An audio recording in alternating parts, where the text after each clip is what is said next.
Bapak Ibu sekalian, karena waktunya sudah cukup untuk kita mulai ya, kita mulai saja untuk acara di pagi hari ini. Terima kasih sudah bergabung dengan kami di Badan Diklat DIY gitu ya. Bapak Ibu sekalian, Bismillahirrahmanirrahim. Assalamualaikum warahmatullahi wabarakatuh. Waalaikumsalam warahmatullahi wabarakatuh. Waalaikumsalam warahmatullahi wabarakatuh. Terima kasih Bapak Ibu sekalian. Selamat pagi, salam sehat, salam bahagia untuk kita semua. Syukur Alhamdulillah kita panjatkan kehadirat Allah Subhanahu wa Ta'ala sehingga kita pada pagi hari ini bisa berkumpul bersama secara daring dalam acara sosialisasi mentor pelatihan dasar CPNS Angkatan 4 dan 5 tahun 2026. Kami ucapkan selamat datang khususnya kepada Bapak Ibu atasan langsung selaku mentor di dalam rangkaian pelatihan dasar CPNS ini. Tidak lupa kami sampaikan terima kasih kepada pemerintah daerah di DIY dan juga kementerian lembaga yang telah mempercayakan pelatihan dasar CPNS ini kepada Badan Diklat DIY. Bapak Ibu sekalian, untuk mengawali acara di pagi hari ini, marilah kita berdoa sejenak sesuai dengan agama dan kepercayaan masing-masing. Mudah-mudahan acara di pagi hingga siang hari nanti diberikan kelancaran dan juga kemanfaatan untuk kita semua. Berdoa kita mulai.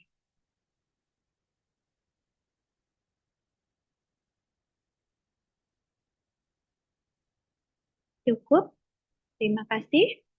Selanjutnya, marilah kita mendengarkan lagu kebangsaan Indonesia Raya.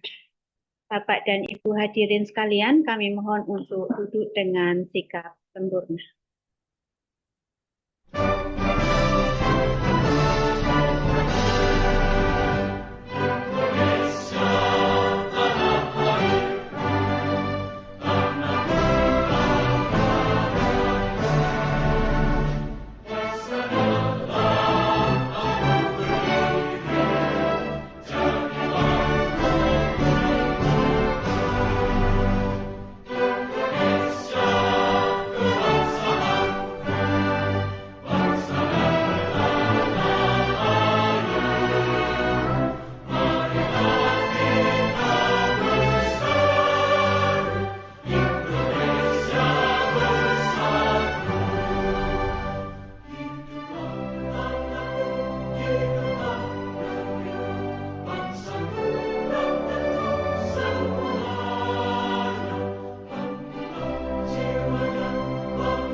Terima kasih. Yang kami hormati Bapak Ibu Mentor Pelatihan Dasar CPNS Angkatan 4 dan 5. Yang kami hormati Ibu Budiarti SEMSI, Kepala Bidang Pengembangan Kompetensi Dasar, Manajerial, dan Sosiokultural. Selamat pagi Bu Budi. Selamat pagi Bu Diana, selamat pagi Bapak Ibu semuanya. Dan yang kami hormati Bapak Ibu hadirin yang tidak dapat kami sebutkan satu persatu. Pada kesempatan pagi hari ini kami sampaikan beberapa hal terkait dengan penyelenggaraan sosialisasi mentor pelatihan dasar CPNS Angkatan 4 dan 5 tahun 2026. Jadi sosialisasi di pagi hari ini yang dilaksanakan pada hari Kamis 29 Januari 2026 ini bertujuan untuk menyamakan persepsi terhadap ketugasan Bapak Ibu Mentor di dalam mendampingi, mengawasi, dan juga memberikan penilaian sesuai dengan rangkaian agenda pelatihan yang harus diikuti oleh peserta pelatihan.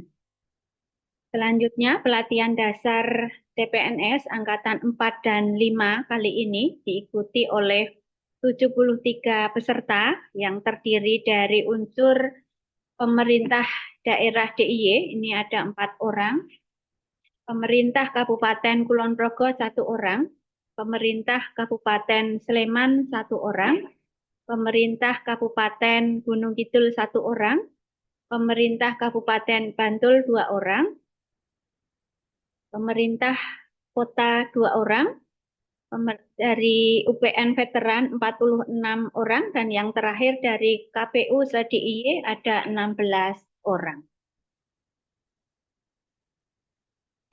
Peserta sosialisasi hari ini adalah atasan langsung peserta pelatihan dasar CPNS Angkatan 4 dan 5 tahun 2026 dan juga peserta pelatihan ini juga kami undang dan Bapak Ibu hadirin yang juga mengikuti acara ini. Kami berharap rangkaian kegiatan pelatihan ini dapat diikuti dan dilaksanakan dengan baik oleh peserta maupun mentor sesuai dengan ketugasan masing-masing.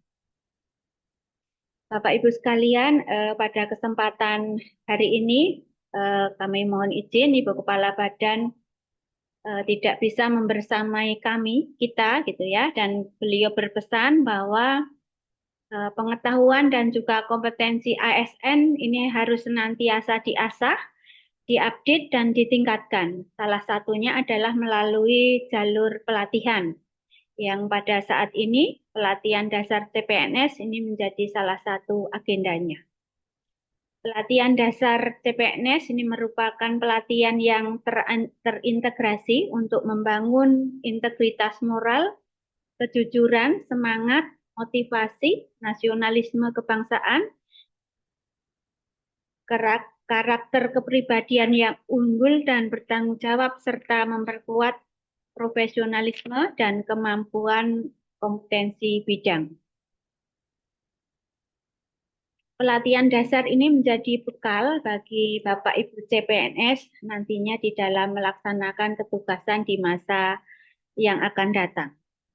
Kemudian salah satu bentuk integrasi di dalam pelatihan yaitu adanya penugasan bagi Bapak Ibu peserta nantinya melalui penyusunan rancangan aktualisasi dan selanjutnya harus Bapak Ibu aktualisasikan di tempat kerja di dalam proses ini maka Bapak Ibu mentor nantinya diberikan ketugasan untuk membimbing dan juga memberikan pengarahan sesuai dengan ketugasan yang nanti akan disampaikan.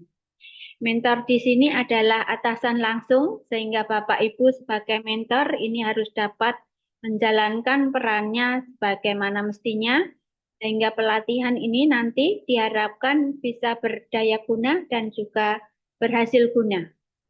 Hasil pelatihan ini nantinya diharapkan berdampak positif bagi peserta sendiri maupun instansi Bapak Ibu sekalian. Demikian beberapa arahan yang Bapak Ibu Kepala Badan Diklat berikan di kesempatan pagi hari ini. Bapak Ibu sekalian, tibalah saatnya untuk sesi utama kita untuk mendukung serangkaian pelatihan dasar CPNS tahun 2026. Kami akan menyampaikan pengayaan materi pelatihan yang nantinya akan disampaikan oleh Ibu Budiarti selaku Kepala Bidang Pengembangan Kompetensi Dasar, Manajerial, dan Sosiokultural. Pada kesempatan ini akan disampaikan materi terkait dengan kurikulum dan juga ketugasan mentor. Kepada Bapak Ibu mentor khususnya kami ucapkan selamat mengikuti dan apabila nanti ada hal-hal yang mungkin kurang jelas nanti dapat kita diskusikan bersama di sesi akhir. Ngaten ya Bapak Ibu sekalian, monggo selanjutnya kami persilahkan Ibu Budiarti untuk menyampaikan paparannya. Monggo Bu Budi, kami persilahkan. Baik, terima kasih Bu Diana untuk waktunya. Sebelumnya, Assalamualaikum warahmatullahi wabarakatuh. Waalaikumsalam. Salam sehat, salam sejahtera untuk kita semua. Salam Om Swastiastu, Namo Buddhaya, salam kebajikan rahayu. Ya, Bapak Ibu, atasan langsung kaum mentor dari calon kita Laskar PNS itu angkatan 4 dan 5 yang mana pada pagi hari ini Bapak Ibu telah berkenan gabung bersama-sama kami untuk melaksanakan knowledge sharing gitu ataupun sharing bersama-sama terkait dengan ketugasan Bapak Ibu selaku atasan langsung ataupun mentor. Dan di sini tentunya kami ucapkan terima kasih sekali Bapak Ibu sudah berkenan untuk meluangkan waktunya untuk dan yang selanjutnya juga kami mohon maaf mungkin Bapak Ibu untuk di tahun kemarin gitu ya sudah pernah menjadi mentor gitu. Nah tentunya kami mohon izin untuk merefresh kembali seperti itu terkait dengan ketugasan-ketugasan ataupun hal-hal apa saja yang nanti akan dilakukan sebagai atasan langsung ataupun mentor di dalam tahapan demi tahapan dalam pelaksanaan pelatihan dasar ini. Sehingga kami mohon maaf dan mohon izin apabila mungkin kami mengulang-ulang materi yang tahun kemarin juga sudah kami lakukan. Karena apa? Ini salah satu untuk meningkatkan dalam hal pelayanan kami kepada Bapak Ibu dan juga kepada Bapak Ibu peserta. Harapan kami nanti di setiap pelaksanaan, di setiap tahapan, kenapa kami selalu mendampingi ataupun memfasilitasi Bapak Ibu terkait nanti ketugasan-ketugasan Bapak Ibu, ini nantinya biar dalam hal pada saat perjalanan pelatihan saat ini nanti tidak ada kendala, ya baik Bapak Ibu selaku atasan langsung maupun peserta juga ya pada peserta sehingga apa yang kami sampaikan peserta tentunya kami juga ada beberapa hal yang harus kami sampaikan kepada Bapak Ibu karena Bapak Ibu selaku atasan langsung atau mentor itu menjadi satu kesatuan tentunya yang tidak bisa terpisahkan di dalam pelatihan-pelatihan dasar tersebut sehingga kami mohon izin sekali lagi kami akan merefresh terkait materi-materi yang tahun kemarin gitu ya sudah kami lakukan dan selalu kami lakukan setiap angkatan ataupun gelombang dalam hal pelaksanaan pelatihan ini. Itu sehingga mohon izin kami akan mulai terkait dengan sharing kami terkait sosialisasi mentor pada pagi hari ini. Baik, Bapak Ibu yang kami hormati, sekilas kami sampaikan terkait dengan regulasi ataupun kebijakan-kebijakan dasar hukum yang tentunya menjadi amanah kami di dalam melaksanakan pelatihan yang harus juga kami acu. Nah, tentunya dasar hukum ini berlaku untuk pelatihan dasar seluruh Indonesia seperti itu. Yang pertama adalah Undang-Undang Nomor 20 Tahun 2023 ini terkait dengan aparatur sipil negara, Bapak Ibu, dan juga PP Nomor 11 Tahun 2017 terkait manajemen PNS, di mana PP Nomor 11 ini telah dirubah menjadi PP Nomor 17 Tahun 2020. Di samping undang-undang dan juga PP, Bapak Ibu, di sini ada peran tentunya peraturan lembaga administrasi negara inilah yang mendasari kami terkait pelaksanaan pelatihan dasar secara utuh.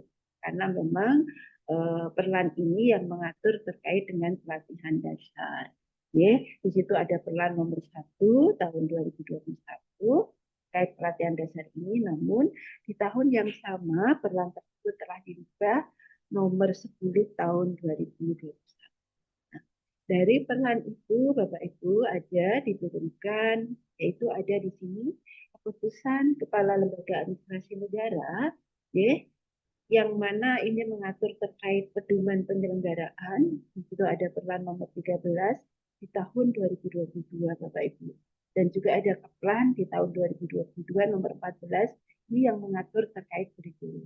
Nah, dengan berjalannya waktu, itu, lembaga administrasi negara melakukan ada beberapa hal yang perlu direvisi dari Keplan tersebut.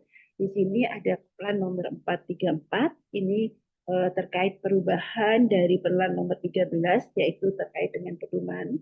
Pedomannya ada beberapa hal yang mengalami perubahan ataupun revisi. Nah, dari 2024 di sini kembali Lembaga Administrasi Negara mengeluarkan Keplan baru, yaitu di nomor 581, ini terkait dengan 580, mohon maaf, ini terkait dengan kurikulum, dan 581 ini terkait dengan pedoman penyelenggaraan. Hingga Keplan yang kami pakai di tahun 2026 ini adalah Keplan nomor 580 dan 581. Next.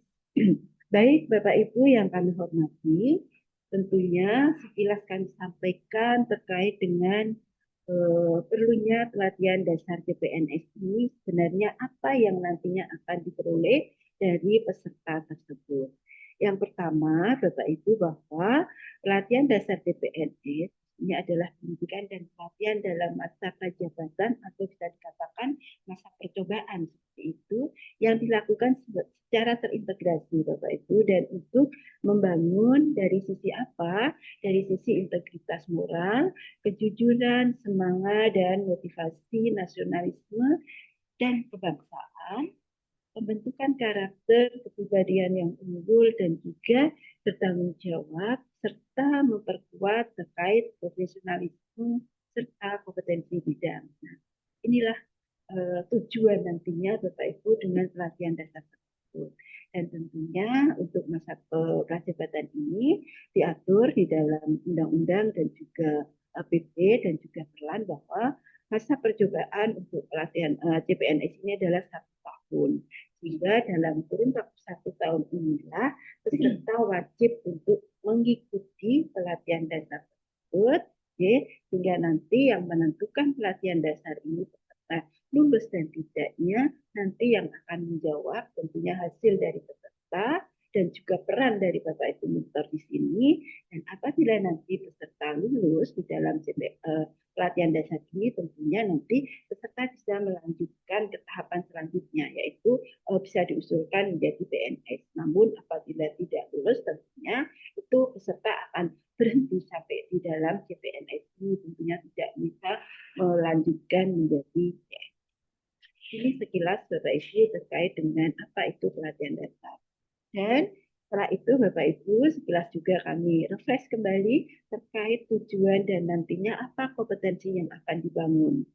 Pertama, tujuannya tadi sekilas sudah kami sampaikan Bapak Ibu bahwa di dalam pelatihan dasar ini tujuannya adalah titik beratnya untuk mengembangkan kompetensi CPNS yang dilakukan secara terintegrasi, ya, memadukan antara pelatihan dasar dan juga pelatihan secara klasikal dan juga non klasikal, baik itu kompetensi yang dibangun nanti dari sisi sosial, kultural dan juga kompetensi bidang. Setelah tujuannya ada, maka kompetensi yang akan dibangun selama mengikuti pelatihan dasar ini dari hari tentunya 26 yang akan berlangsung kurang lebih 64 hari. Harapannya peserta nanti setelah mengikuti pelatihan dasar, keempat kompetensi ini betul-betul ada di dalam diri peserta, seperti itu Bapak Ibu. Nah, apa saja kompetensi yang akan dibangun? Tentunya harapannya nanti peserta setelah mengikuti pelatihan ini bisa menunjukkan sikap perilaku bela negara.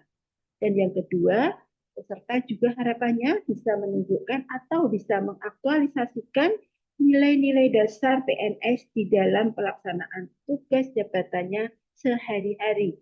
Itu. Nah, yang ketiga juga harapannya peserta bisa mengaktualisasikan kedudukan dan peran PNS untuk mendukung terwujudnya smart government tentunya sesuai dengan ketentuan peraturan perundang-undangan yang berlaku.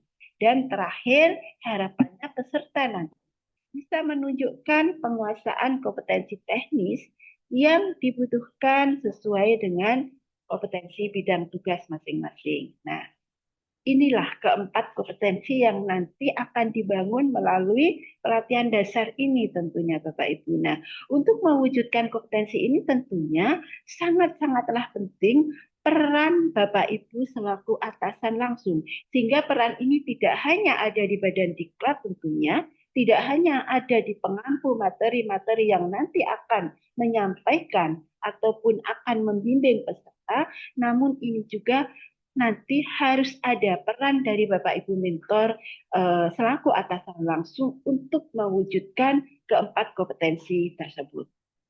Lanjut. Baik, nah Bapak Ibu yang kami hormati, apa saja tahapan yang harus dilalui untuk peserta latsar selama 64 hari ke depan? Itu ya. Di dalam angkatan 4 dan 5 ini dimulainya adalah tanggal 26 Januari kemarin, Bapak Ibu, semoga peserta sudah lapor ataupun sudah matur kepada Bapak Ibu peserta bahwa mulai 26 Januari kemarin sampai dengan 5 Februari, peserta sudah mengikuti tahapan yang pertama, yaitu pembelajaran secara mandiri atau self-learning. Nah, ini juga kami sampaikan kepada Bapak Ibu mentor atasan langsung, biar Bapak Ibu juga perso tahapan-tahapan apa yang dilalui sebenarnya oleh peserta selama 64 hari ini. Ya, jadi pelaksanaan latsar ini dilaksanakan selama 64 hari sesuai dengan perlan yang ada, ya, atau setara dengan 647 JP. Nah, selama 64 hari ini apa saja sih tahapan yang harus diikuti oleh peserta dan juga yang harus diketahui oleh Bapak Ibu mentor selaku atasan langsung. Yang pertama adalah tahapan pembelajaran mandiri. Nah, atau biasa disebut di sini tahap self learning. Pada saat tahap self learning ini Bapak Ibu, pembelajaran ini dilakukan secara mandiri oleh peserta. Artinya apa? Peserta di sini tidak dibebas tugaskan. Ya, sekali lagi tidak dibebas tugaskan artinya peserta tetap melaksanakan tugas rutinitas di kantor masing-masing sesuai dengan tupoksinya. Melakukan presensi di kantor, ya, melakukan tugas dari Bapak Ibu apa yang biasa ditugaskan ke peserta kesehari-hariannya, monggo untuk dilakukan. Seperti itu. Di sini intinya tidak dibebas tugaskan. Nah, kalau tidak dibebas tugaskan, kapan peserta harus belajar secara mandiri ini? Pembelajaran mandiri ini dilaksanakan bisa secara fleksibel Bapak Ibu. Waktunya 24 jam peserta bisa mengakses gitu ya terkait pembelajaran mandiri ini karena LMS nantinya peserta akan mengakses secara umum, secara langsung melalui LMS Lembaga Administrasi Negara. Jadi waktunya tidak dibatasi, artinya apa? Selama hari itu 24 jam ini bisa diakses. Sehingga apabila dari pagi setengah 8 dia sudah di kantor, presensi di kantor, ya sampai dengan sore kebetulan ada tugas dari Bapak Ibu atau mengerjakan tugas rutinitas kantor dan full. Nah, peserta kapan ini? Tidak masalah, peserta bisa mengakses waktunya adalah bisa malam hari atau pagi hari atau di waktu libur seperti itu. Sehingga waktu self learning ini apabila mungkin kok ada mungkin dari staf Bapak Ibu yang peserta ini minta izin gitu ya, mau melaksanakan pelatihan latsar nih, karena ini tahapan mandiri saya harus di rumah misalnya. Saya tidak di kantor Bu, Pak. Nah, tolong itu untuk ditegur ya Bapak Ibu karena memang waktu penjelasan kemarin sebelum masuk di self learning juga sudah kami sampaikan tahapan ini sehingga tidak ada miss nantinya antara peserta dan antara Bapak Ibu mentor yang diterima informasi mungkin ada yang salah dari peserta seperti itu sehingga monggo wajib untuk diingatkan apabila kok tahapan pembelajaran mandiri peserta tidak ada di kantor nih misalnya seperti itu. Nah, monggo Bapak Ibu bisa menegur karena memang ini tidak dibebas tugaskan. Nah, selama berapa hari di tahapan self learning ini dilaksanakan selama 9 hari Bapak Ibu atau setara dengan 48 JP. Nah, seperti itu. Ini 9 hari sampai dengan tanggal 5 Februari peserta ini pembelajarannya self learning, tapi tidak dibebas tugaskan. Seperti itu ya Bapak Ibu. Nah, masuk ke tahapan distance learning. Nah, tahapan distance learning ini ada dua hal yang perlu kami sampaikan Bapak Ibu. Setelah peserta melakukan pembelajaran mandiri, maka peserta akan masuk ke tahapan distance learning. Distance learning ini ada dua hal, yaitu di situ ada tahapan e-learning dan juga tahap aktualisasi. Seperti itu, ya. Nah, tahap distance learning ini peserta akan belajar secara daring seperti itu, ya. Kurang lebih adalah 19 hari atau setara dengan 177 CP. Nah, 19 hari ini juga wajib diikuti oleh peserta. Nah, tahapan distance learning atau tahapan e-learning ini bagaimana terkait peserta? Karena peserta sudah harus mengikuti pembelajaran secara daring, secara Zoom meeting seperti ini, dan nanti di dalam e-learning atau distance learning ini sudah ada ketugasan-ketugasan dari Bapak Ibu pengampu materi, maka selama 19 hari ini peserta di tahapan e-learning atau distance learning ini peserta dibebas tugaskan. Ini bedanya dengan tahapan mandiri tadi Bapak Ibu. Kalau tahapan distance learning atau e-learning ini, peserta dibebas tugaskan dari tugas kantor. Di dalam SPT sudah diberi tanda di situ bahwa ini dibebas tugaskan. Artinya apa dibebas tugaskan ini? Peserta untuk melaksanakan tahap e-learning, di sini peserta bisa berada di tempat kedudukan peserta masing-masing. Seperti itu. Dan bagaimana urusan presensi di kantor? Karena sudah dibebas tugaskan, maka untuk presensi secara aturan yang ada di Perlan, itu tentunya presensinya melalui LMS Lembaga Administrasi Negara atau LMS kami, seperti itu. Oke? Nah, presensi di kantor tentunya presensi penugasan, bukan presensi seperti saat tahap hari-hari biasa atau tahap self learning seperti itu. Tidak presensi pagi, sore seperti ada di kantor, tidak. Tapi ini adalah dibebas tugaskan. Presensi yang wajib dilakukan oleh peserta adalah presensi melalui LMS Lembaga Administrasi Negara atau LMS kami nantinya. Seperti itu. Namun apabila aturan di dalam OPD Bapak Ibu mengharuskan presensi, walaupun peserta ini dibebas tugaskan, monggo, tapi presensinya sebaiknya adalah presensi penugasan seperti itu, sehingga nanti tidak double account seperti itu, karena statusnya peserta ini dibebas tugaskan seperti itu. Nah, peserta berada di tempat kedudukan peserta masing-masing. Seperti itu ya Bapak Ibu, sehingga apabila peserta memang melaksanakan tahap e-learning atau tahap distance learning ini di rumah, ya monggo Bapak Ibu, karena ini memang sudah hak peserta, sudah dibebas tugaskan, tentunya mohon pengertian Bapak Ibu seperti itu.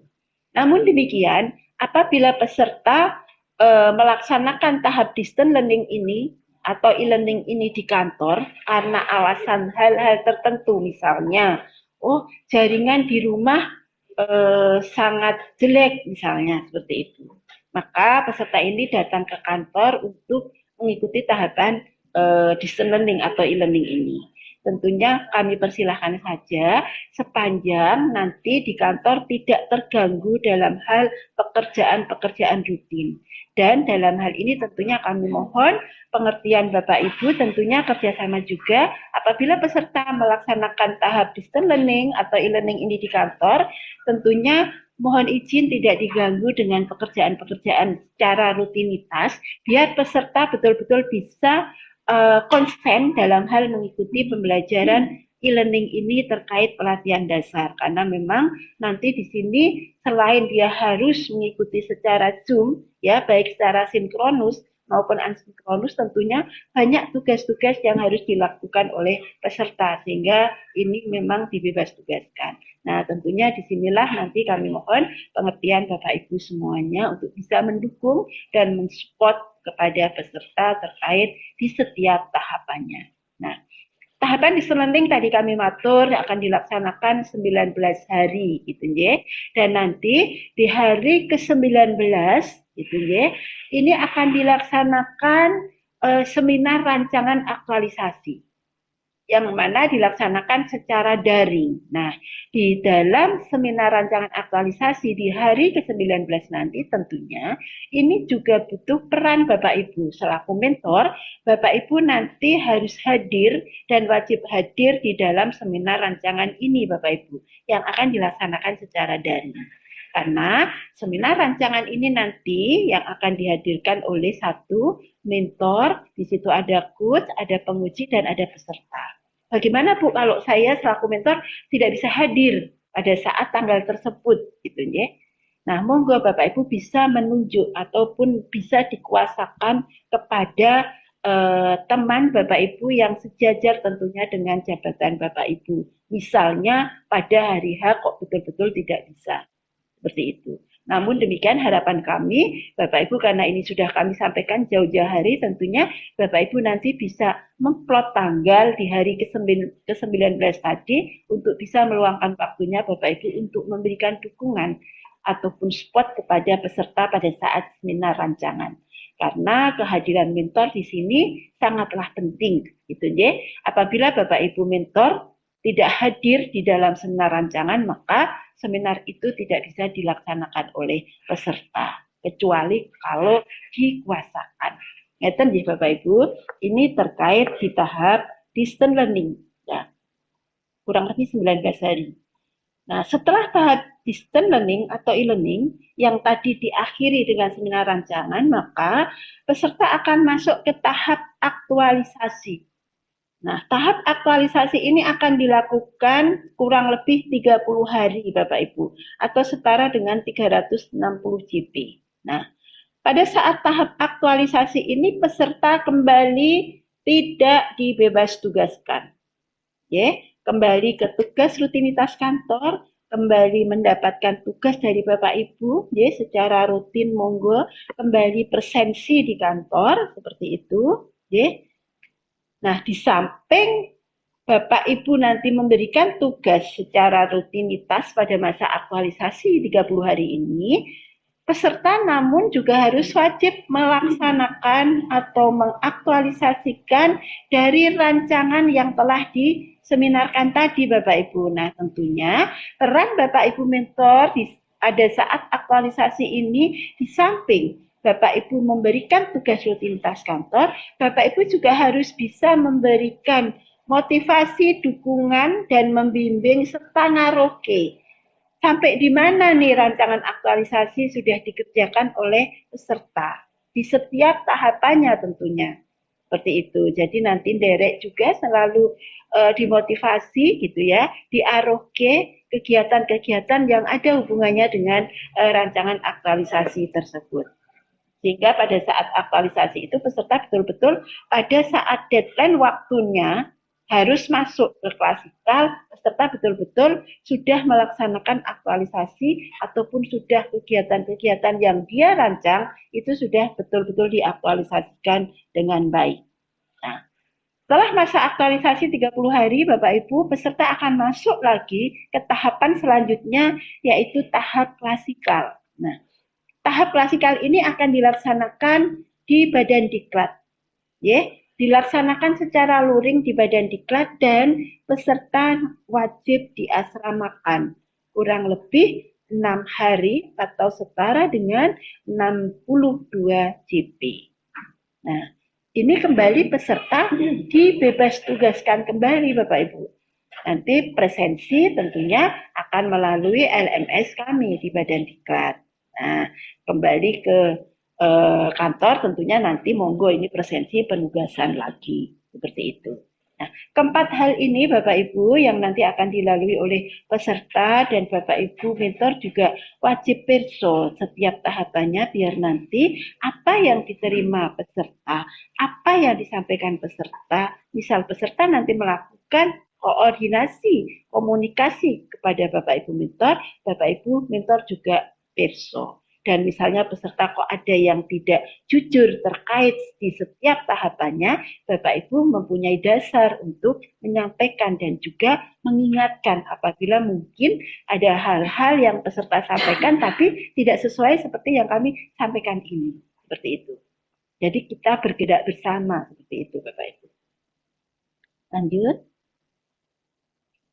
Baik, nah ini dia Bapak Ibu untuk angkatan 4 dan 5 di sini untuk MOOC tadi kami matur ya dimulai 26 Januari sampai dengan 5 Februari ya. Dan untuk tahapan e-learning dimulai tahap 6 Februari sampai 9 Maret. Nah, di hari 9 Maret inilah Bapak Ibu nanti akan dilakukan seminar rancangan sehingga derek dari sekarang untuk tanggal 9 Maret mohon izin untuk bisa dikosongkan waktunya kurang lebih 45 menit Bapak Ibu nanti untuk mendukung anak buah Bapak Ibu tentunya dalam mensukseskan pelatihan dasar ini. Itu ya.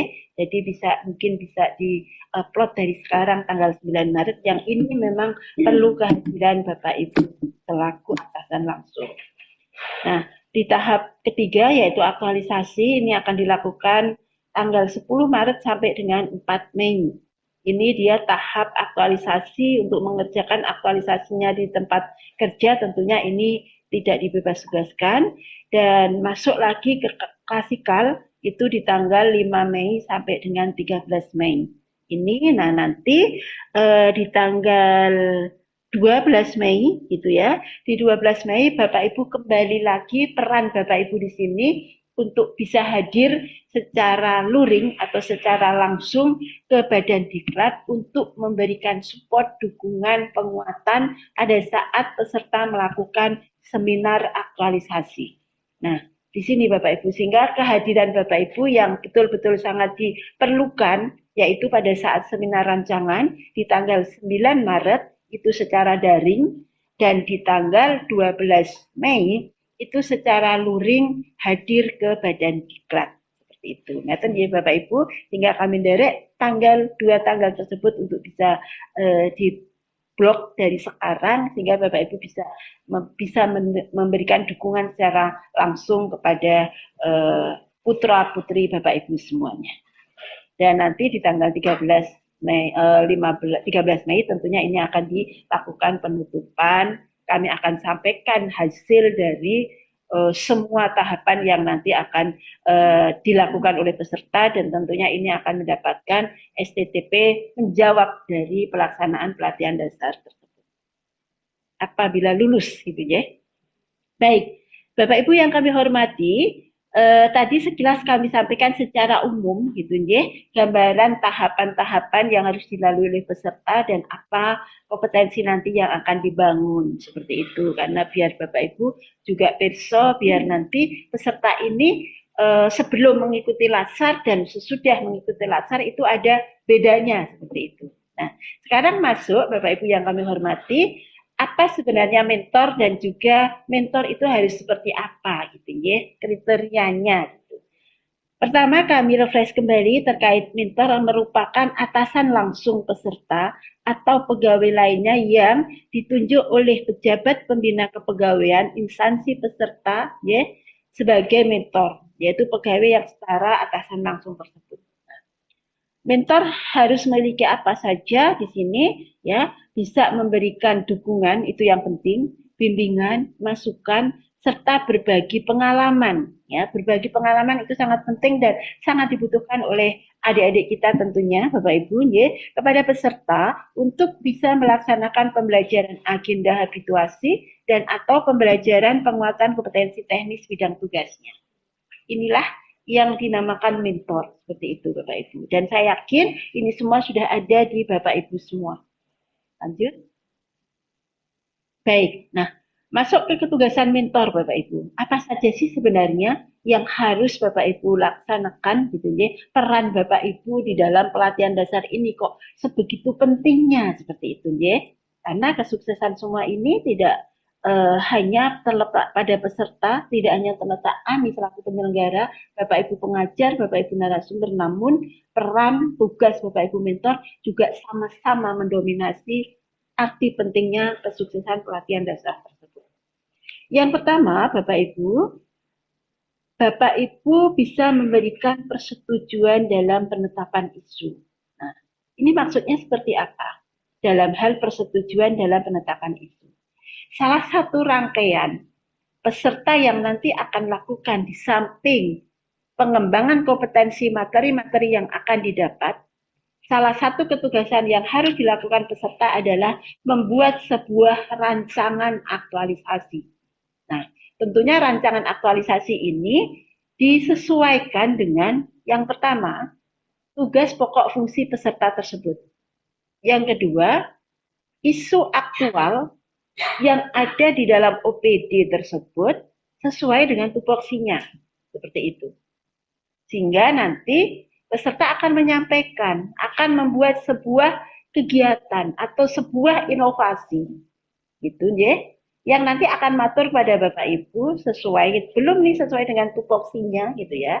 Nah, itulah nanti perlunya Bapak Ibu memberikan persetujuan dan juga penetapan isunya sudah betul belum, sudah pas belum, seperti itu.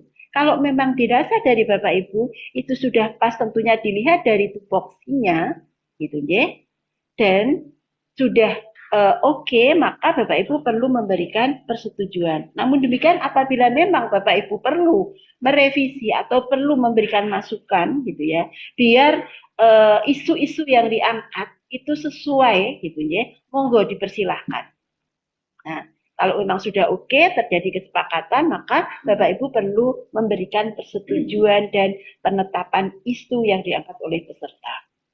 Yang kedua, Bapak Ibu harapannya ya bisa menyepakati timeline penyelesaian kegiatan yang akan dilaksanakan. Tadi kami matur Bapak Ibu, selama aktualisasi 1 bulan, disitulah peserta akan menyelesaikan kegiatan-kegiatan yang sudah dirancang. Pada saat seminar rancangan, peserta akan menyampaikan timeline ataupun waktu-waktu selama 1 bulan itu dia akan menyelesaikan kegiatan 1, 2, 3, dan 4 misalnya. Nah, di situ Bapak Ibu harus juga perlu menyepakati. Oke, berarti ini selama 1 bulan untuk minggu pertama kegiatan 1 selesai misalnya, kegiatan kedua minggu kedua, kegiatan ketiga, kegiatan keempat minggu ketiga dan keempat seperti itu. Ini juga perlu Bapak Ibu perso, biar nantinya peserta juga tadi merasa diarohke tadi, dan kegiatan ini karena memang tadinya di samping ketugasan secara pribadi untuk peserta apa manfaatnya dalam membuat kegiatan ini? Satu, bisa menyampaikan gagasan gitu deh, kegiatan-kegiatan yang akan dilakukan. Di samping itu juga apa? Peserta wajib di setiap kegiatan ini peserta wajib untuk selalu mengkaitkan dengan nilai-nilai dasar tadi Bapak Ibu. Nilai-nilai dasar itu apa ya? Dari sisi secara nasional adalah berakhlak gitu ya. Berakhlak itu yang wajib untuk dikaitkan di setiap kegiatannya.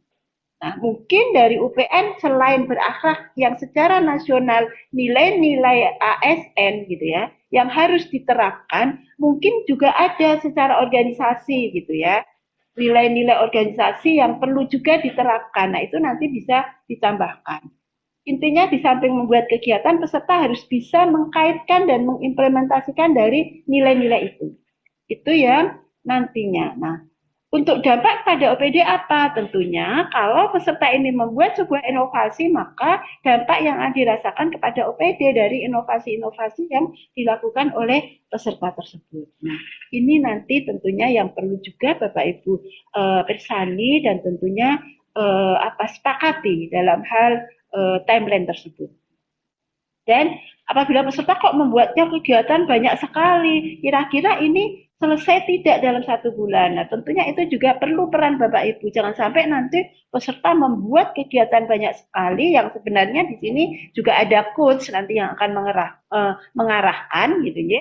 Namun peran Bapak Ibu mentor juga sangat penting. Jangan sampai nanti kegiatan ini tidak selesai di dalam 1 bulan tersebut. Yang nanti kalau kegiatan ini tidak selesai selama 1 bulan, pada saat mau masuk klasikal kok ini belum selesai, maka ini nanti juga akan menjadi kendala sendiri bagi peserta terkait dengan aktualisasinya. Seperti itu. Yang ketiga, Bapak Ibu diharapkan bisa memberikan dukungan penuh kepada peserta dalam pelaksanaan kegiatan-kegiatan tadi ya. Sudah kami matur, jadi monggo untuk selalu dibimbing, didukung tentunya disupport gitu ya, sehingga kegiatan-kegiatan itu bisa selesai pada saat jadwal yang sudah ditentukan dan bisa memberikan bimbingan dalam melaksanakan kegiatan. Sehingga ini bimbingan dari Bapak Ibu sangat-sangatlah penting karena selama 1 bulan ini peserta ada di kantor seperti itu dan tidak dibebas tugaskan. Maka sangatlah penting dalam hal melaksanakan kegiatan-kegiatan itu perlu bimbingan dari Bapak Ibu mentor.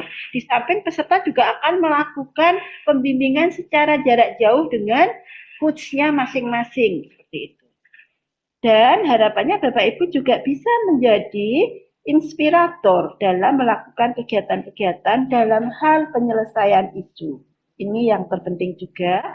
Dan harapannya Bapak Ibu juga bisa mendorong peserta memaksimalkan untuk berpikir kreatif dan visioner. Nah ini monggo nanti deh, tentunya ini terletak dari Bapak Ibu bagaimana nih peserta bisa berpikir kreatif gitu ya. Walaupun peserta juga sudah mendapatkan pembekalan dari materi-materi yang didapatkan oleh Bapak Ibu pengampu materi dan juga coachnya masing-masing, peserta itu selalu bimbing untuk dia harus berpikir kreatif, inovatif dan semuanya.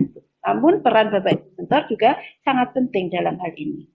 Oke. Dan wajib hadir, tadi kami matur, pada saat seminar rancangan maupun seminar aktualisasi. Yang tadi kami matur di tanggal berapa tadi? 9 Maret kalau tidak salah, sampai dengan tanggal 12 Mei.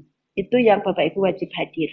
Apabila memang saat itu mendadak Bapak Ibu, ya sangat urgent tidak bisa, monggo untuk bisa menunjuk atau kan memberikan surat kuasa kepada siapa yang Bapak Ibu kuasakan terkait hal tersebut untuk bisa hadir gitu ya.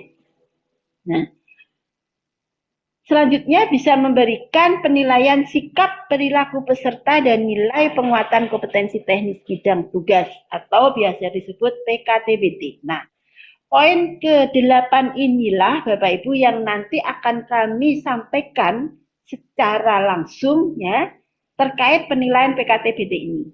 Karena penilaian PKTBT ini mutlak dari Bapak Ibu atasan langsung ataupun mentor. Nilai itu wajib diserahkan ke kami melalui BKD masing-masing atau Biro SDM masing-masing ke Badan Diklat. Harus diverifikasi oleh ataupun divalidasi oleh BKD ataupun BKPP atau Biro SDM masing-masing. Seperti itu. Jika poin 8 ini adalah mutlak ketugasan yang menilai mutlak dari Bapak Ibu mentor. Bagaimana nanti caranya tentunya nanti kami akan atur. Dan yang ke-9 bisa memberikan bimbingan lanjutan apabila peserta bimbingan ditunda kelulusannya. Tentunya poin 9 ini sangat-sangat tidak kami harapkan Bapak Ibu. Dan sebenarnya kami juga tidak akan menyampaikan, tapi ini hanya sebagai lampu kuning saja. Gitu ya. Apabila peserta nanti sampai pada titiknya kok ada yang ditunda kelulusannya. Nah, tentunya ini peran Bapak Ibu perlu. Namun demikian saya yakin apabila Bapak Ibu dari awal sekarang bisa mendukung penuh, bisa memberikan penguatan, memberikan support gitu ya. Tentunya hal tersebut tidak akan terjadi. Insya Allah ya Bapak Ibu, kami harapannya tidak ada yang ditunda pesertanya terkait kelulusannya. Dan yang ke-10 adalah bisa mendorong peserta untuk bisa menghasilkan aksi perubahan atau aktualisasi yang dia dapatkan, gitu ya, yang dia angkat, gitu ya, juga kerangka-kerangka evaluasinya. Itu harapannya karena di sini ada inovasi juga yang akan dilakukan oleh peserta, seperti itu, dengan mengaktualisasikan nilai-nilai tadi tentunya. Next. Baik, nah. Ini sekilas Bapak Ibu, tadi sudah kami sampaikan ketugasan dan juga peran Bapak Ibu mentor tadi ya, banyak hal yang memang dengan adanya tugas mentor tadi Bapak Ibu sangat-sangat pirsa ternyata memang perannya sangat penting gitu ya Bapak Ibu. Tadi sudah kami sampaikan bagaimana Bapak Ibu harus berperan dari ketugasan Bapak Ibu selaku atasan langsung. Nah, sekilas kami sampaikan Bapak Ibu biar Bapak Ibu juga pirsa. Mata pelatihan yang nanti didapat peserta selama mengikuti pelatihan dasar 64 hari itu apa saja sih? Kenapa harus kompetensinya nanti harus beda gitu ya, sebelum dan sesudah. Nah, peserta akan mendapatkan ini Bapak Ibu. Dari agenda 1 terkait sikap perilaku bela negara, dia akan mendapatkan materi dari wawasan kebangsaan, ya, dari analisis isu, dan juga dari kesiapsiagaan bela negara. Ini agenda 1. Harapannya apa? Setelah peserta memahami, mendalami, dan mengikuti dari materi tersebut, dari sisi ya cinta tanah air dan sebagainya itu meningkat Bapak Ibu. Ya, dan juga peserta bisa menganalisis isu di lingkungan kerja masing-masing gitu ya untuk mendapatkan atau untuk memperoleh rancangan aktualisasi tadi. Nah, itu ada mata pelatihannya. Yang kedua, agenda nilai-nilai dasar PNS. Yang tentunya ini bukan hal yang baru lagi bagi Bapak Ibu. Kita sebagai seorang ASN harus bisa mengimplementasikan dan menerapkan nilai-nilai berakhlak. Nah, ini juga berlaku dan sebagai dasar adik-adik kita peserta LASAR harus betul-betul memahami, tidak hanya sekedar memahami Bapak Ibu, tapi bagaimana peserta LASAR ini betul-betul bisa menghabituasikan, mengaktualisasikan dan mengimplementasikan dari nilai-nilai berakhlak di dalam setiap petugasannya. Itu yang terpenting Bapak Ibu. Ya, Bapak Ibu nanti peserta akan mendapatkan materi ini. Bagaimana dia bekerja dalam hal sesuai dengan nilai-nilai berorientasi pelayanan, akuntabel, kompeten, harmonis, sampai dengan kolaboratif. Yang ini nanti akan menjadikan fondasi awal bagi adik-adik kita. Ya. Karena tentunya Bapak Ibu, kalau dari sisi intelektualnya sudah tidak diragukan lagi adik-adik kita ini. Karena dia sudah lolos dalam hal seleksi beribu-ribu peserta yang mau masuk menjadi CPNS ini. Akhirnya mungkin dari formasi satu dia yang bisa mendapatkan. Tentunya itu kita harus akui. Namun masih ada hal, bekerja itu tidak butuh ataupun tidak hanya perlu dari sisi intelektual aja. Tapi sebagai seorang ASN, kita harus juga mengedepankan dari nilai-nilai dasar tadi. Betul seperti itu nih Bapak Ibu. Kadang adik-adik kita gitu ya, yang karena dari daya intelektualnya sudah oke, merasa pintar dan sebagainya gitu ya. Kadang-kadang masih tertinggal. Ya, adik-adik kita yang Gen Z ini kadang-kadang meninggalkan dia nilai-nilai apa yang dia harus terapkan. Kadang jiwa idealisme yang tinggi mungkin gitu ya Bapak Ibu. Kadang-kadang etika mohon maaf mungkin ada beberapa hal yang masih ditinggalkan. Nah tentunya pemerintah tidak mengharapkan itu. Maunya ya dari sisi intelektual dan dari sisi etika harus sejalan bersama-sama. Maka di dalam pelatihan dasar ini, di dalam masa percobaan ini, perlunya adik-adik kita dibangun kompetensinya terkait karakter seperti apa sih yang sesuai dengan sebagai seorang ASN nantinya. Sehingga harapannya peserta ini nanti betul-betul bisa mewujudkan ASN yang berkarakter, berkepribadian yang unggul, integritas, dan profesional. Itu. Nah, untuk mewujudkan ini tentunya monggo bersama-sama kita bergandeng tangan Bapak Ibu, Badan Diklat, Bapak Ibu selaku atasan langsung, ya, betul-betul bisa mewujudkan nilai-nilai ini nanti betul-betul bisa diterapkan oleh adik-adik kita. Sehingga nanti dia mendapatkan fondasi yang kuat, fondasi yang betul-betul kuat untuk melaju menjadi ASN nanti melangkah selanjutnya. Ini Bapak Ibu. Dan yang ketiga adalah bagaimana terkait agenda kedudukan dan peran PNS untuk mendukung terwujudnya smart government. Di situ nanti akan mendapatkan materi terkait manajemen ASN dan juga smart ASN. Bagaimana sih dikatakan ASN yang smart? Tentunya itu juga perlu didasarkan atau perlu mendapatkan pembekalan kepada adik-adik kita ini. Ya, dia juga dengan era yang semua serba teknologi sekarang ini, dia juga tidak melalaikan dari sisi etika tadi. Dalam hal apa Bapak Ibu? Dalam hal bersosial media dan semuanya tentunya. Itu yang perlu dibangun. Dan ini juga tentunya sudah disampaikan, kami sampaikan kepada adik-adik kita. Ya nanti sama-sama. Nah, untuk agenda 4 bagaimana? Setelah peserta mendapatkan ketiga agenda itu, maka peserta diberi kesempatan untuk bisa mengaktualisasikan agenda 4 ini, gitu ya. Sesuai dengan agenda 1, 2, dan 3. Dalam hal bekerja, dalam hal membuat kegiatan gitu ya selama 1 bulan itu dicoba bagaimana sih kalau bekerja dalam hal membuat kegiatan ini, tapi ini juga harus bisa ada maknanya harus bisa dikaitkan dengan nilai-nilai tadi Bapak Ibu gitu. Jadi dari sisi inovasi juga dipertahankan gitu ya, juga dimodali di situ bagaimana dia membuat inovasi. Namun yang terpenting dari sisi inovasi itu bagaimana kalau dilihat dari nilai-nilai dasar tadi. Sehingga secara tidak langsung, secara tidak sadar, peserta akan menggali nilai-nilai itu dan akan terpatri kepada diri peserta tersebut. Itu harapannya, sehingga nantinya setelah mendapatkan materi ini, peserta nanti lulus, maka dia akan siap berubah untuk mewujudkan ASN yang profesional tadi. Itu harapannya Bapak Ibu. Lanjut. Baik, nah Bapak Ibu yang kami hormati, sekilas tadi secara umum materi-materi yang akan didapat di Badan Diklat atau selama mengikuti pelatihan ini. Nah, sekarang ada kurikulum yang ini tadi kami sampaikan menjadi ketugasan Bapak Ibu mentor bersama-sama dengan BKD, BKPP, BKPSDM atau instansi pengirim lainnya. Penyebutannya mungkin beda, ada biro SDM lah atau apa yang setara sama ini.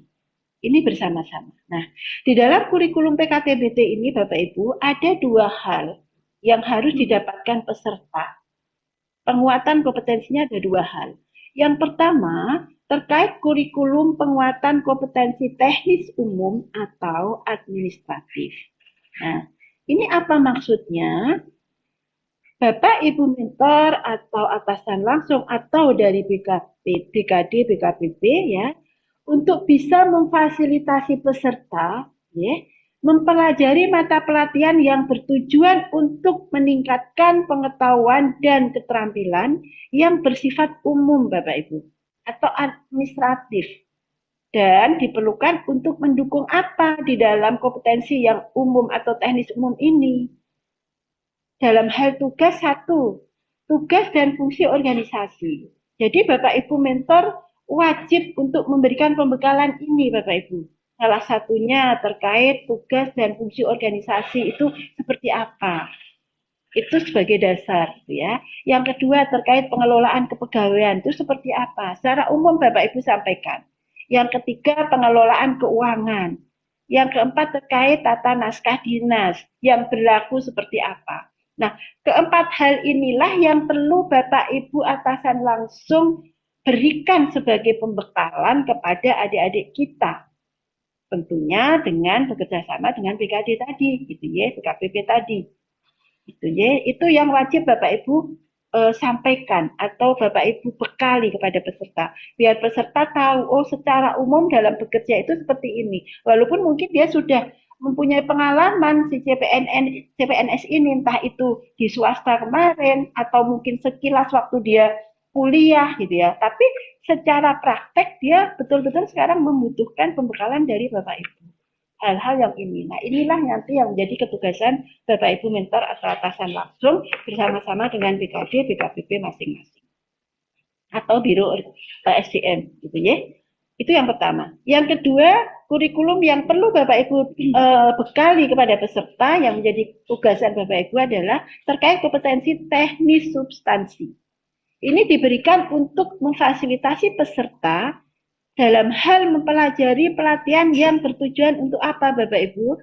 Untuk meningkatkan pengetahuan dan keterampilan yang bersifat spesifik. Ya. Dan yang kedua, memfasilitasi peserta untuk memiliki pengetahuan dan keterampilan pada pembentukan jabatan fungsional. Seperti itu sesuai dengan bidang tugasnya. Jadi ada dua hal Bapak Ibu yang perlu Bapak Ibu bekali nanti kepada adik-adik peserta. Itu ya, yang kompetensi teknis umum dan kompetensi teknis substansi. Ini kenapa kami ulang-ulang karena ini menjadi ketugasan Bapak Ibu mentor nantinya. Lanjut. Nah, bagaimana cara Bapak Ibu menilai? Nanti form-formnya sudah akan kami share Bapak Ibu. Di samping ini nanti akan kami share adik-adik kita yang mengikuti pelatihan kemarin saat penjelasan teknis juga sudah kami pesan. Untuk form-form ini nanti bisa disampaikan kepada Bapak Ibu atasan langsung ataupun mentor. Nah, bagaimana caranya terkait penilaian PKTBT ini? Pemberian nilai evaluasi PKTBT yang nanti Bapak Ibu akan lakukan diterapkan dengan perincian kualifikasi sebagai berikut. Nah, pertama adalah kualifikasi sangat memuaskan, itu rentan nilainya, skornya adalah di 90,01 sampai dengan 100.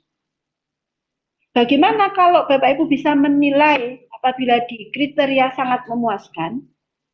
Hasil pengamatan Bapak Ibu apabila memang peserta bisa memahami, dapat melaksanakan isi atau konsep yang Bapak Ibu berikan dalam mata pelatihan yang Bapak Ibu berikan tentunya, ya, yang telah diajarkan, dan mampu menjadi role model dalam implementasi mata pelatihan yang tadi diajarkan oleh Bapak Ibu tadi, gitu ya, terkait tata naskah dan semuanya itu yang umum dan yang khusus tadi.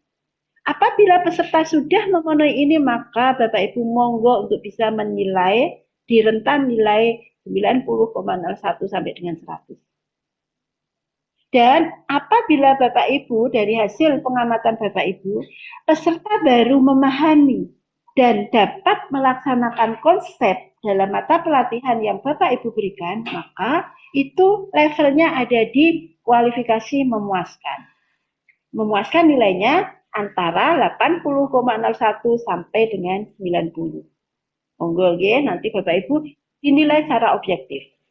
Dan apabila dinilai atau kualifikasi cukup memuaskan, apabila dalam hal pengamatan Bapak Ibu, peserta baru hanya bisa memahami isi konsep saja dalam mata pelatihan, maka Bapak Ibu menilai cukup memuaskan. Dan apabila peserta kurang memahami nih dikasih isi konsep dari itu, maka Bapak Ibu bisa menilai kurang memuaskan dan tidak memuaskan. Namun harapan kami Bapak Ibu, karena tadi kami sampaikan peran Bapak Ibu mentor sangatlah penting, monggo dalam hal penilaian ini untuk bisa dilihat betul-betul gitu ya, seobjektif mungkin. Jangan sampai nanti Bapak Ibu ini peserta sebenarnya bagus tapi Bapak Ibu memberikan nilainya tidak sesuai dengan ini. Karena ini nanti akan bisa menentukan kelulusan peserta. Berapa nilai PKTBT yang Bapak Ibu nilai itu, berapa persentase? 15% Bapak Ibu. Jadi sangatlah penting di sini. Kadang kami pada saat melakukan evaluasi kelulusan, peserta ini bagus ya, ada beberapa aspek yang kami nilai. Oh, evaluasi akademiknya oke. Evaluasi rancangannya oke. Evaluasi aktualisasinya oke. Sikap perilakunya bagus gitu ya. Tapi kenapa ya kok PKTBT-nya kok kecil ini? Kenapa? Ada apa nih? Bapak Ibu mentor memberikan nilai kok pendek. Nah, tentunya ini kami akan evaluasi. Sehingga monggo derek Bapak Ibu untuk menilai PKTBT ini disesuaikan betul. Jangan sampai karena ini juga apa ya, Bapak Ibu ini nanti untuk mendukung keberlanjutan dari peserta ini lulus dan tidaknya di sini perlu peran Bapak Ibu khususnya dinilai PKTBT ini, monggo nanti untuk betul-betul Bapak Ibu bisa mohon kerjasamanya dalam hal menilai tersebut gitu ya. Jadi kalau memang peserta bagus mohon izin mungkin jangan pelit-pelit dalam hal menilai hal tersebut yang terkait PKTBT ini ya. Lanjut. Baik, nah strategi penyelenggaraan dan waktu pelaksanaan PKTBT. Pertama kami matur di dalam Keplan, gitu ya, Perlan. Strategi penyelenggaraan PKTBT ini ada 5. Nah, yang kami ambil hanya 1 strategi penyelenggaraan, yang ini adalah yang termudah, gitu, biar tidak menyulitkan Bapak Ibu selaku atasan langsung. Strategi yang kami ambil, ya, adalah pembelajaran pengalaman di tempat kerja. Jadi Bapak Ibu bisa langsung mengamati langsung memberikan materi di situ gitu ya. Di mana PKTBT ini bisa dilakukan dengan kegiatan-kegiatan pembelajaran di tempat kerja. Misalnya sambil bekerja gitu Bapak Ibu memberikan pembekalan, oh ini loh tata naskah yang bagus, oh ini loh kepegawaian yang harus dipelajari mungkin terkait hal apa-apa, oh ini loh di bagian keuangan seperti ini, misalnya seperti itu. Atau memberikan wawasan dan pembelajaran pelaksanaan pekerjaan di tempat lain. Nah, tentunya ini yang perlu dikoordinasikan dengan BKD, BKPP atau BKPSD masing-masing, gitu ya. Apabila memang mungkin nanti akan dilakukan bersama-sama, dikumpulkan di BKD ataupun BKPP, BKPSDM, gitu ya. Monggo itu dipersilahkan. Ya, salah satunya situ yang penting Bapak Ibu nanti bisa memberikan nilai dan peserta bisa membuat laporannya seperti itu. Karena nilai dan laporan, nilai dari Bapak Ibu mentor dan laporan dari peserta wajib dikumpulkan di Badan Diklat.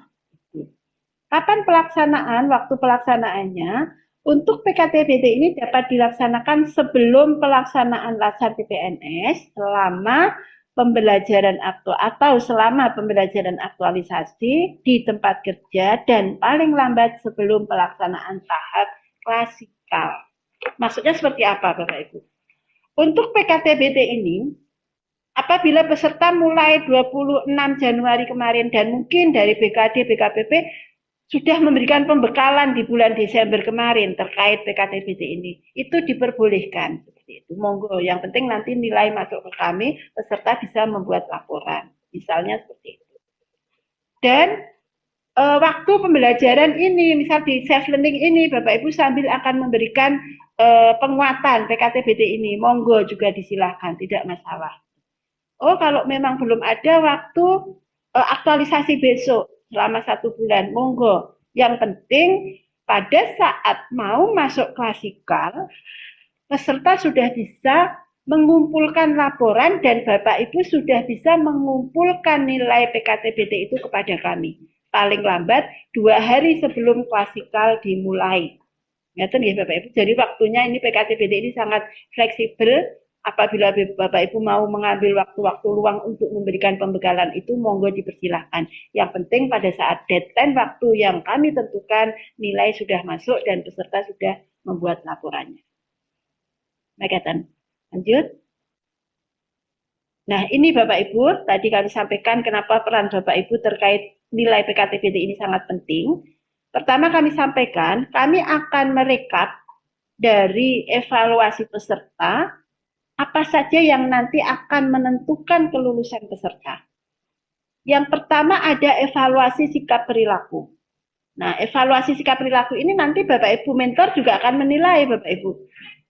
Di situ akan menilai sikap perilaku. Kami titipi nanti pada saat dia proses mengikuti pembelajaran ini sampai dengan aktualisasi. Bagaimana nih sikap perilaku peserta? Secara umum Bapak Ibu, monggo untuk diamati. Biar betul-betul peserta ini setelah mengikuti pelatihan dasar, sikap perilakunya betul-betul terbentuk. Apabila memang dia sikap perilakunya tidak baik, kami derek Bapak Ibu untuk dibimbing, diingatkan, gitu ya, ditegur. Biar harapan tujuan kompetensi tadi betul-betul bisa terwujud Bapak Ibu. Dan peran Bapak Ibu mentor di sini juga sangat penting. Gitu ya. Bagi kami Badan Diklat gitu ya, selain Bapak Ibu mentor menilai sikap perilaku tadi yang kami matur, peserta akan dinilai pada saat pembelajaran MOOC atau pembelajaran mandiri.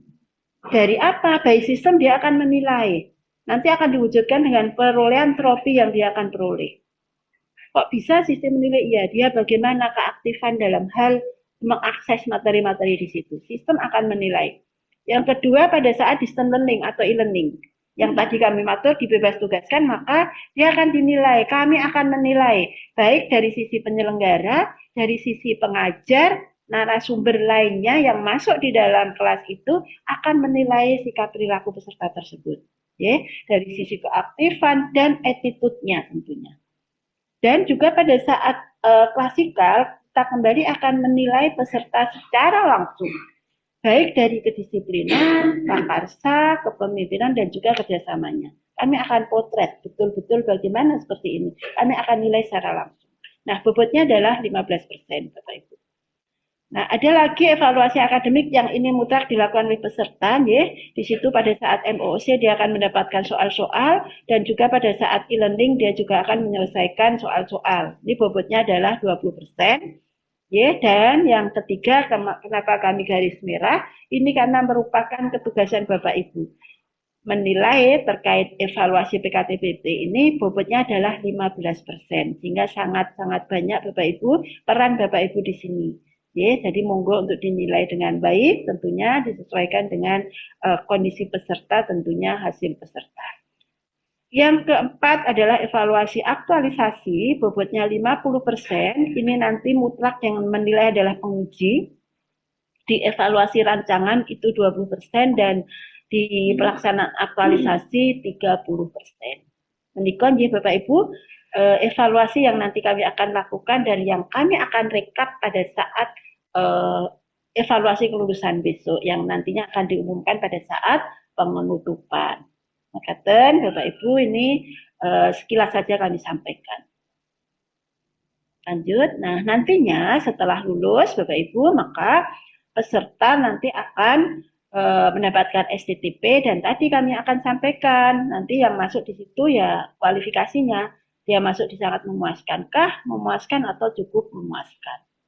Yang terpenting kalau nilainya di bawah 70,01 maka peserta tidak lulus. Sehingga peran Bapak Ibu mentor di sini sekali lagi monggo untuk bersama-sama kita sukseskan pelatihan dasar ini dan kita sukseskan pembentukan karakter bagi adik-adik kita Latsar tersebut.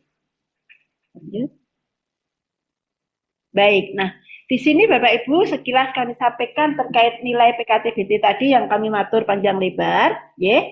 Pertama, form PKTBT nanti diisi berdasarkan kegiatan yang diberikan oleh mentor.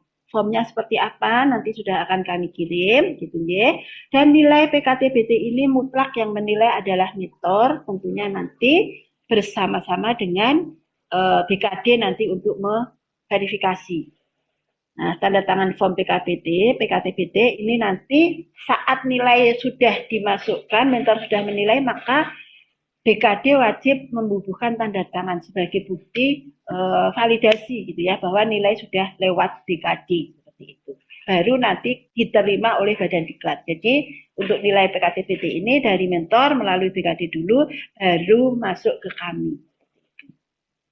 Dan form dikirimkan ke Badan Diklat setelah melalui BKD tadi ini maksimalnya nanti kami share.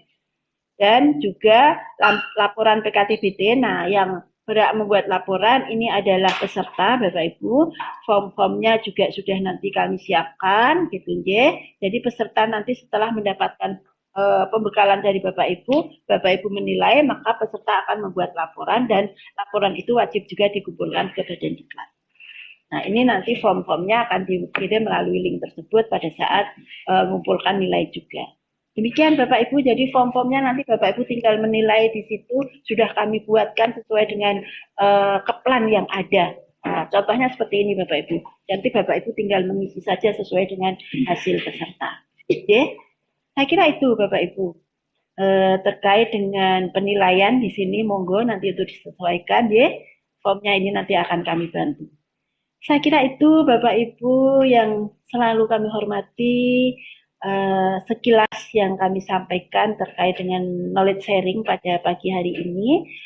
Sekali lagi kami mohon maaf, mungkin seperti mengulang-ulang seperti itu, tapi ini selalu kami akan lakukan biar nanti tidak ada kendala-kendala apapun yang terkait menjadi hambatan di dalam pelatihan dasar ini.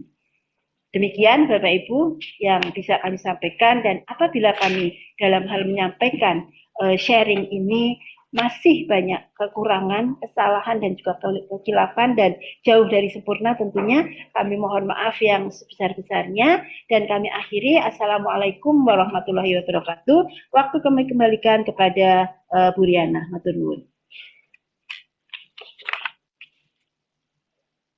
Terima kasih Bu Budi atas paparannya. Bapak Ibu sekalian, demikian tadi paparan terkait dengan kurikulum dan juga ketugasan mentor yang ya. Jadi secara substansi teknis pelatihan maupun kebijakan dan juga tools yang digunakan ini sudah disampaikan dengan lengkap tadi dan mudah-mudahan apa yang disampaikan tadi lebih memperkaya kita semua. Terima kasih Bapak Ibu mentor yang masih setia mengikuti sosialisasi ini terkait dengan skema pelatihan yang akan dilaksanakan. Monggo apabila ada hal-hal yang perlu kita diskusikan atau mungkin ada masukan-masukan dari Bapak Ibu sekalian ini kami buka termin diskusi. Monggo Bapak Ibu kami persilahkan untuk bisa menyampaikan pertanyaan ataupun masukan ke kami. Dipersilakan, monggo.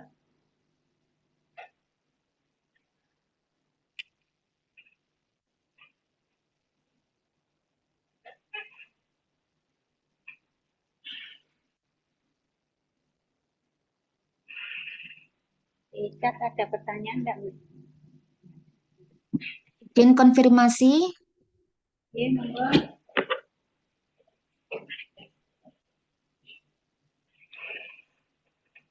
ya, Untuk memperkenalkan diri. ya. Perkenalkan nama saya Gus Haryanti dari UPN Veteran Yogyakarta. Ini saya sebagai mentor dan yang ini saya sekedar izin konfirmasi aja ini karena saya juga baru pertama kali jadi mentor, jadi belum tahu tata caranya atau mekanismenya. Jadi tadi seperti yang disampaikan bahwa untuk sebagai mentor itu yang pertama tadi ada satu penilaian ya, yang tadi bobotnya 15%. Gitu nje punje. Terus Oke. kemudian untuk penilaian itu berarti nanti ada form ya dari apa ini ya dari sana nanti ada form sehingga kami nanti tinggal mengisi gitu nje untuk nilai-nilainya atau nanti untuk apa yang perlu diisi apa penilaiannya atau item penilaiannya aspek penilaiannya. Jadi nanti mungkin akan diberikan semacam form gitu nje. Terus selain penilaian yang tadi bersifat ditulis, mungkin nanti ada pengarahan-pengarahan dari mentor kepada yang dimentori terkait dengan sikap, perilaku dan sebagainya. Nah, apa seperti itu ya, Bu ya? Matur nuwun Bu Titik nggih. Yes, leres. Matur nuwun untuk penilaiannya. Ya terkait dengan penilaian dan juga apa saja yang harus dilakukan ke peserta, mungkin peran-peran mentor ngaten ya. Monggo Bu Budi untuk bisa dijelaskan. Baik, terima kasih Bu Diana. Matur nuwun Bu Titi untuk konfirmasinya. Yes. Leres Bu Titi, tadi seperti beberapa hal yang disampaikan Bu Titi itu betul. Yang pertama, nanti form penilaian PKTBT tadi nanti setelah ini akan kami share. Dan kemarin sebenarnya peserta juga sudah kami titipkan itu, tapi nanti ini di-share. Nah, sebelum Ibu menilai sesuai, nanti intinya menilai sesuai dengan form ini.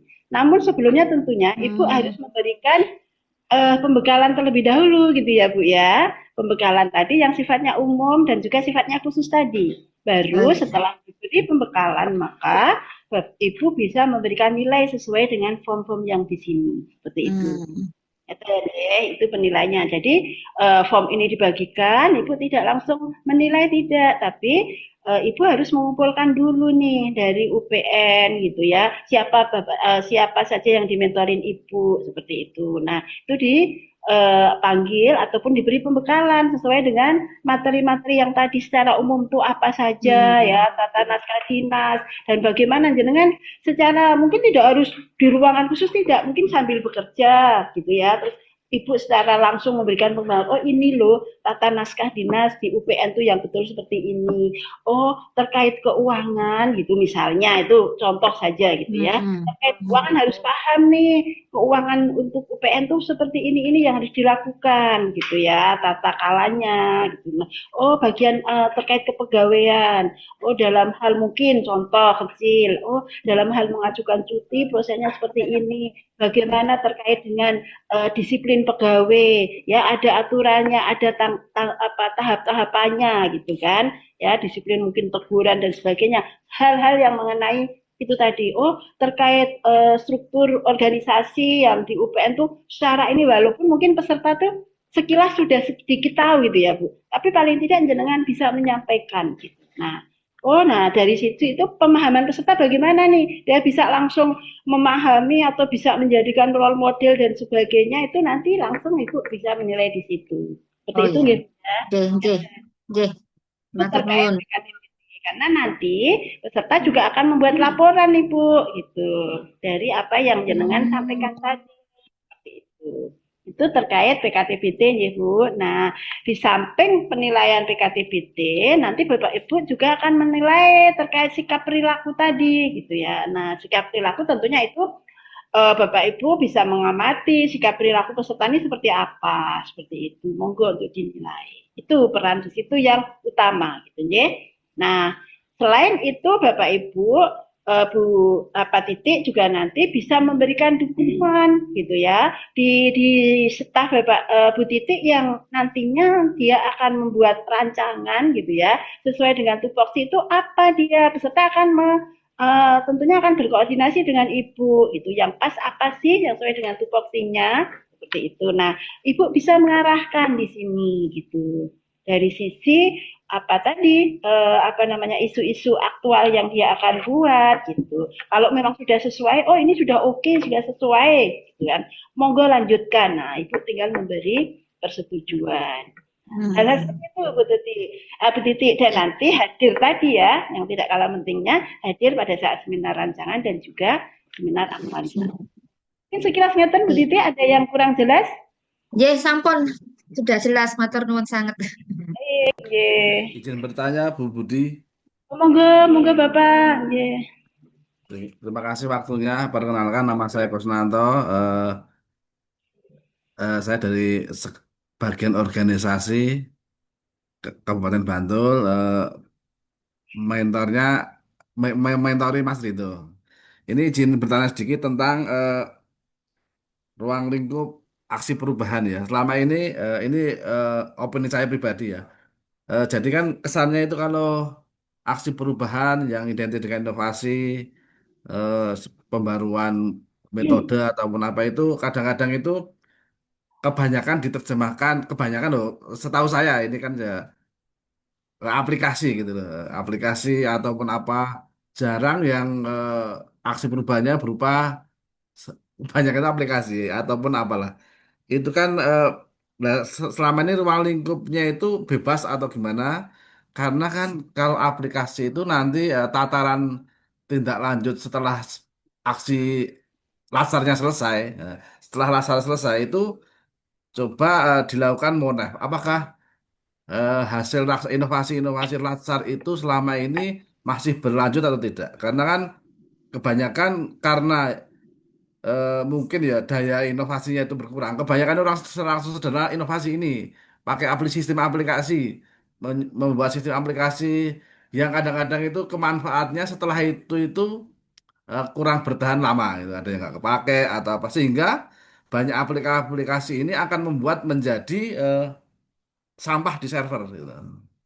Di server-server itu kan jadi banyak aplikasi yang menyandal karena merupakan aktualisasi dari Latsar atau apapun lah.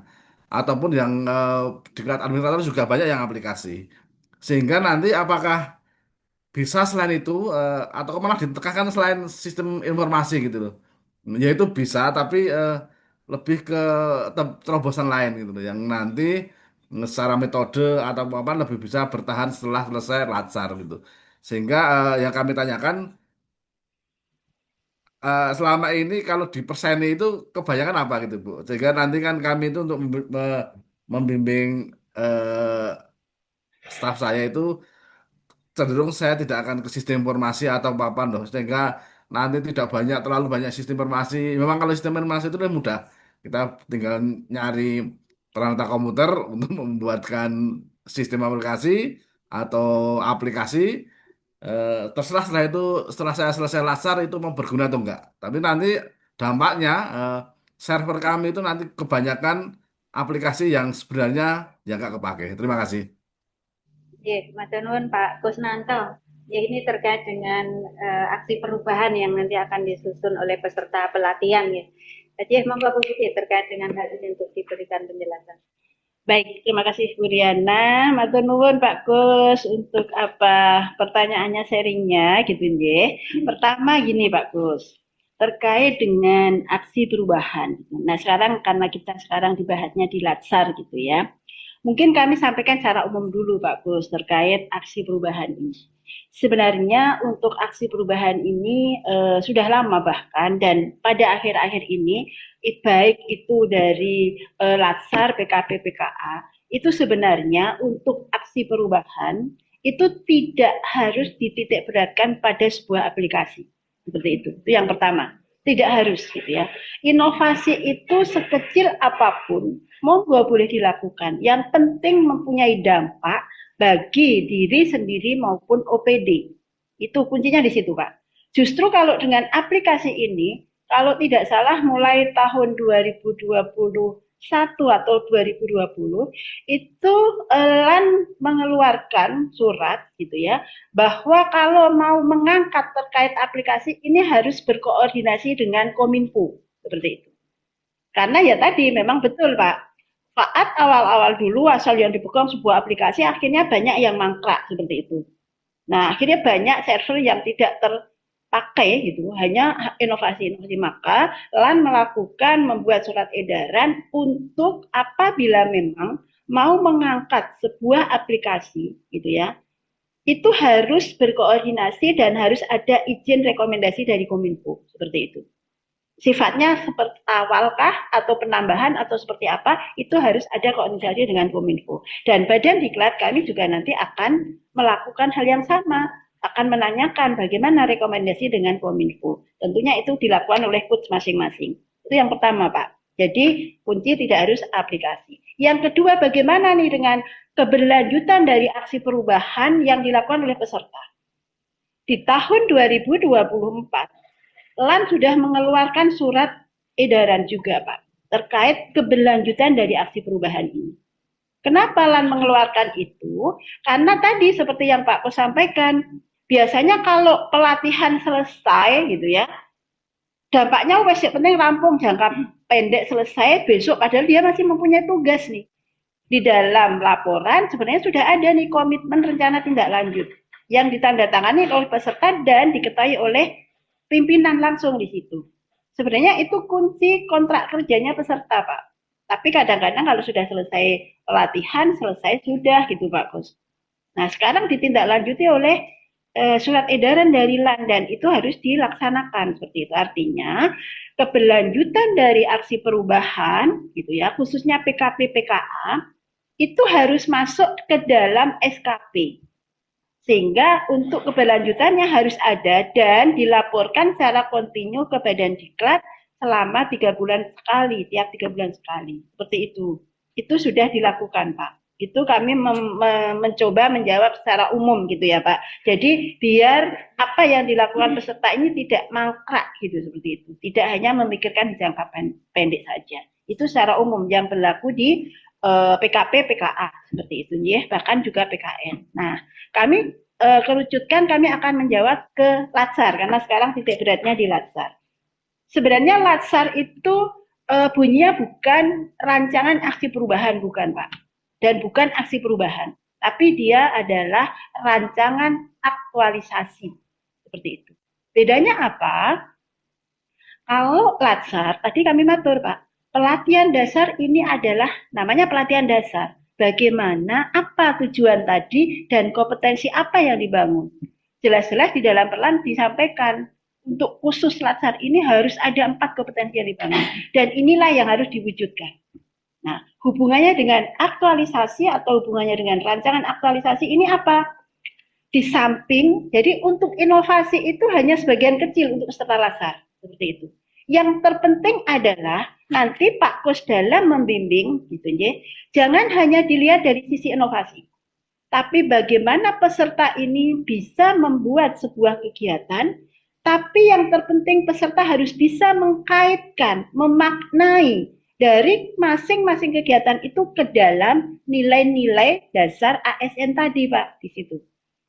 Nyata Pak Gus. Jadi nanti jangan, wah ini inovasi mungkin mandek ini jangan gitu, ampun. Tapi bagaimana bisa membuat kegiatan itu dan peserta itu betul-betul bisa memahami konteksnya yang 50% atau 70% adalah pada sisi pembentukan karakter di mana peserta ini betul-betul bisa memaknai, bisa mengimplementasikan dari nilai-nilai berakhlak tadi gitu Pak. Itu kuncinya. Nah, inovasi yang dilakukan tentunya sesuai dengan tupoksinya saja, Bapak.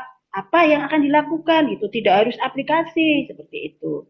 Nanti diarahkan, Pak. Oh ini loh seperti ini. Oh ini ternyata ini perlu pembetulan atau perlu optimal apa yang sudah ada yang di bagian organisasi belum.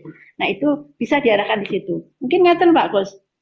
Begini Bu, kalau misalnya ini misalnya kebetulan nanti yang saya tutori itu kan seorang JF analis kebijakan. analis Oke, kebijakan pertama atau apa ya Mas? Saya kurang apa. Jadi oke. itu kan sebenarnya seorang CF analis kebijakan itu ada rincian tugas yang berkenaan dengan perkenalan tentang CF analis kebijakan toh, membuat Ya, kebijakan, menyusun telah staff ataupun membuat ya, advokasi kebijakan dan sebagainya. Apakah nanti oke. bisa eh, salah satu apa ya implementasinya itu salah suruh membuat publikasi itu bisa tuh publikasi apa Boleh, artikel yang dipublikasi?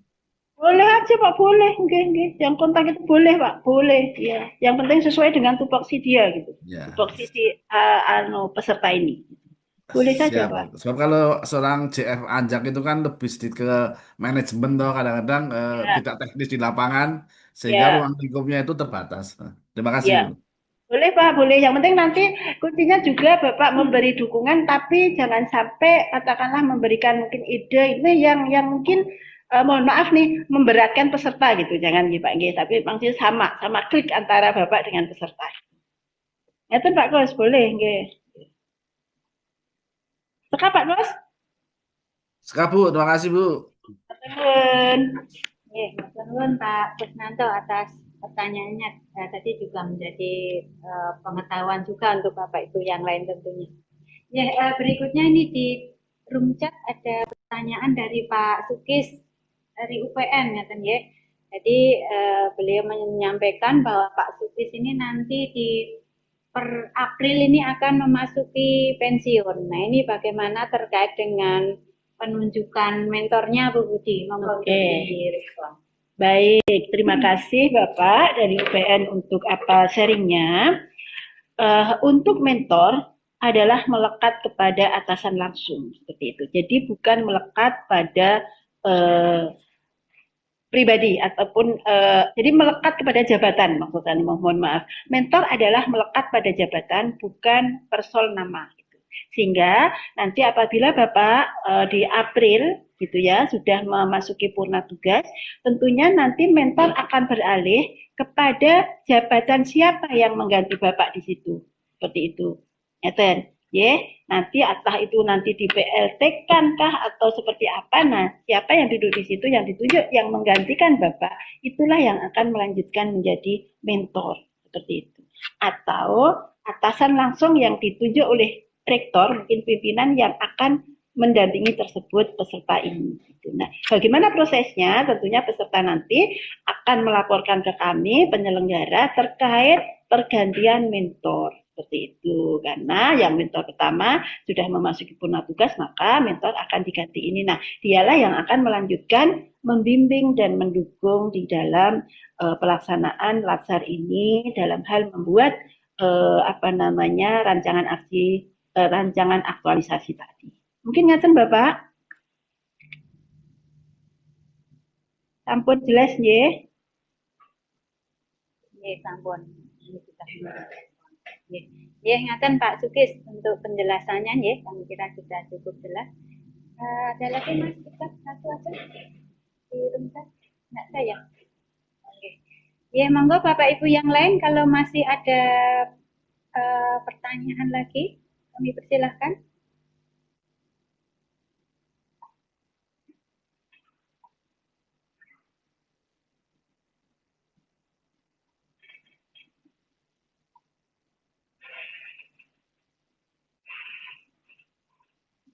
Ya, atau sudah dirasa cukup Bapak Ibu?